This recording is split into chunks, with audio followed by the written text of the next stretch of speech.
England failed to beat Ghana. They draw 0-0, and what a disappointing performance that was. And as much credit we gave Thomas Tuchel in the first game, we have got to be honest and be critical in these moments as well. I said it in my preview.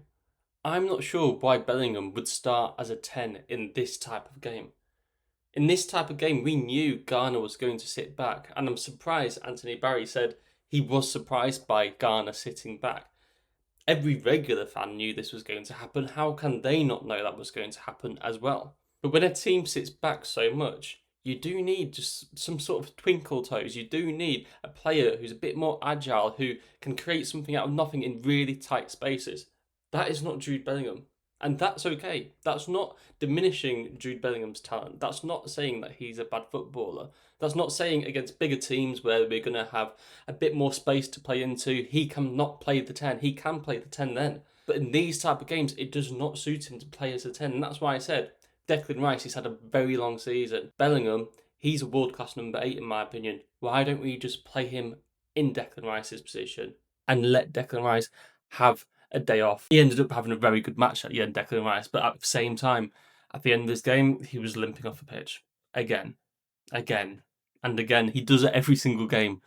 He is going to have, and I hope not, even though I'm not an Arsenal fan, but he's going to have a really difficult season next season. It's too predictable. After such a long season, long 2 seasons for Declan Rice, this next season coming up in the Premier League, I wouldn't be surprised if he sort of drops off a little bit in terms of injuries. The main issue with me is, and I'm trying to figure out the reason why, against a low block, you're so adamant on playing Anthony Gordon on the left. A player who plays for Newcastle, who doesn't really play against low blocks all that often. Why on earth wouldn't you pick somebody a little bit more technical, like a Marcus Rashford? I'm not saying we would have won the game, but I am saying we would have had a much better chance in creating a chance.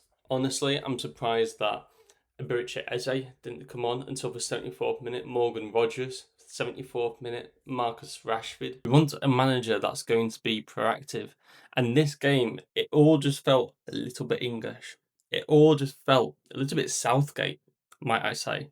Is it the end of the world us drawing against Ghana? Absolutely not. Are we still going to top the group? You'd hope so after playing Panama, who have already been knocked out of this competition. But it would be nice to play Panama and almost just swap the team out completely, because this starting 11 that played last night and that played against Croatia have played a lot of football over these last few years, especially this season. It would be nice to give them that kind of break before a major knockout game. The standout performances, Marc Guéhi, it's so good to see him back. Straight away, we saw a huge difference in terms of how good our defence was, how solid our defence was. One critique I do have with our defence is more with the goalkeeper, Jordan Pickford. You could tell a difference between how we played against Croatia. We were wanting to play with that goalkeeper. We were wanting to play goalkeeper with the feet. I'm guessing Thomas Tuchel can see that we can't do that with Jordan Pickford, and that's now having to change a whole game plan. It would have been quite good or quite handy to have somebody like Jordan Pickford last night, where we'd pass the ball back to him and just try a little bit more to naturally have Ghana press up slowly pressing it up, and then we can hit him and use players like Anthony Gordon, Madueke to be a bit more one-on-one rather than having to be 1 versus 2 or 1 versus 3. Jed Spence, I think I don't see why he would start this game. I can see why he's been brought in the World Cup, because he's a fantastic defender. Do we need a fantastic defender against Ghana?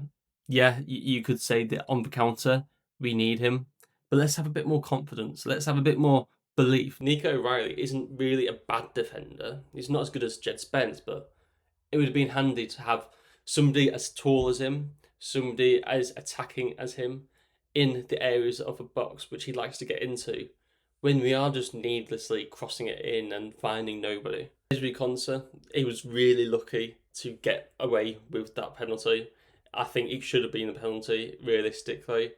I'm surprised this referee, Babro, horrendous referee, absolutely awful, not just on the English side, but on the Ghana side as well. Blowing up fouls which weren't fouls, and then when there were fouls, it wasn't blowing up. It's frustrating to watch a referee ruin a game as much as he did. Reece James, he had some good moments, some good crosses into the box. He almost got that assist to Nico Riley, which I was just talking about, where he can arrive into the box. He ended up hitting that crossbar.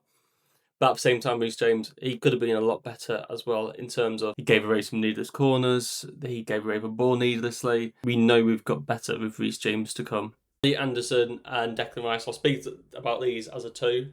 Anderson was really good. I liked him. I feel like we should have dropped one of them. Not in the sense that they were bad players, but I don't see why we need an Anderson and a Rice when playing Ghana. Rice, I would have dropped because I'd like to see him have a rest.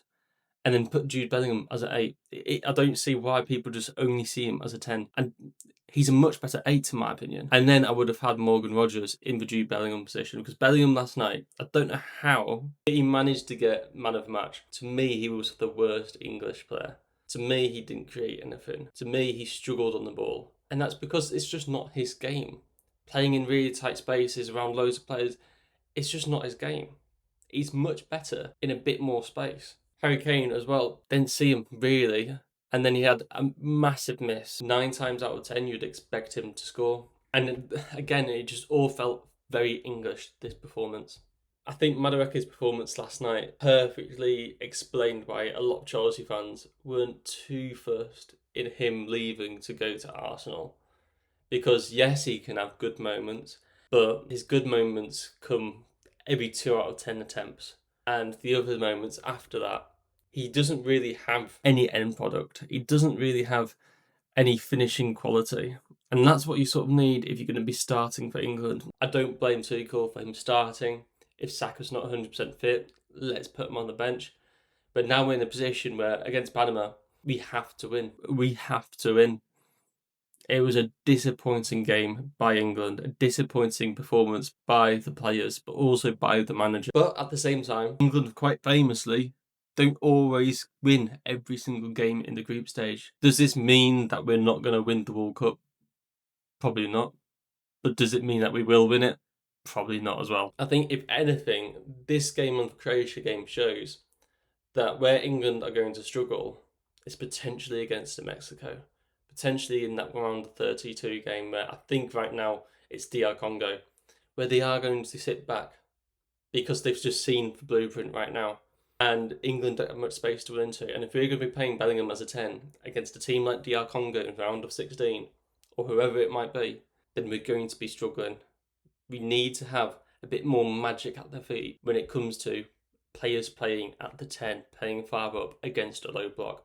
Whether it's Morgan Rogers, whether it's Eberechi Eze, whoever it might be, that is the key takeaway we need. Trust our squad, not just the starting 11. Tuchel said it himself. He's got about 15 or 16 starting players. Use them. Use them in games where we need that bit of quality, that bit of magic. And then save Bellingham, save Rice, save whoever it might be for a game where it's more suited to their game, but they also get a bit of rest as well. But let me know what you think. Do you think this was a good performance by England? Do you think they should have won this game? If you want to watch World Cup content every single day, drop me a follow.